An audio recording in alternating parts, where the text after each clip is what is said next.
بسم الله الرحمن الرحيم.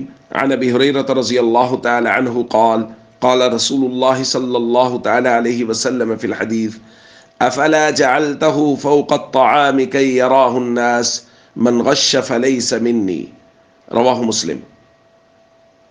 سیدنا ابو ہریرہ رضی اللہ تعالیٰ عنہ بیان فرماتے ہیں ان رسول اللہ صلی اللہ علیہ وسلم مر على صبرۃ طعام فادخل يده فيها۔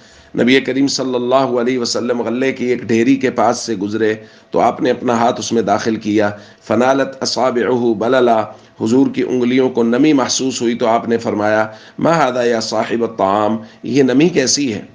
انہوں نے عرض کی: اصابتہ السماء یا رسول اللہ، یا رسول اللہ بارش ہو گئی تھی جس کی وجہ سے نمی آ گئی۔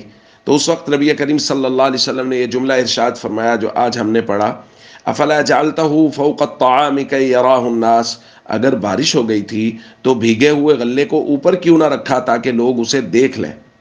یعنی تم نے اوپر خشک غلہ رکھ دیا، نیچے بھیگا ہوا غلہ رکھا تاکہ لوگوں کو دھوکہ دے سکو۔ پھر اگلا جملہ ارشاد فرمایا: من غش فلیس منی، حضور نے فرمایا جس نے لوگوں کو دھوکہ دیا وہ میرے طریقے پر نہیں ہے۔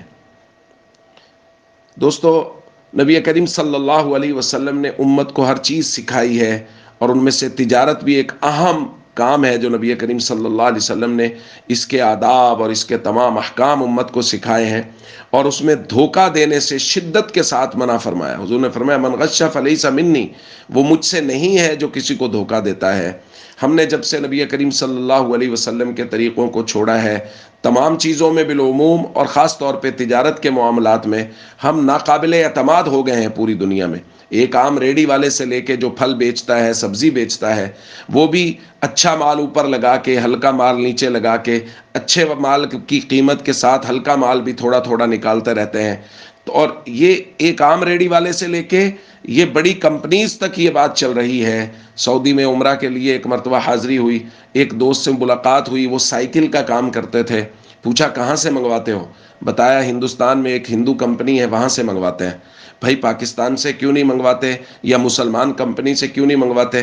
انہوں نے کہا: منگوایا تھا ایک مرتبہ، انہوں نے جو مال ہمیں سیمپل کے طور پہ بھیجا وہ بہت اچھا تھا، لیکن جب ڈیلیوری کی گئی پورے مال کی تو سارا مال 2 نمبر تھا۔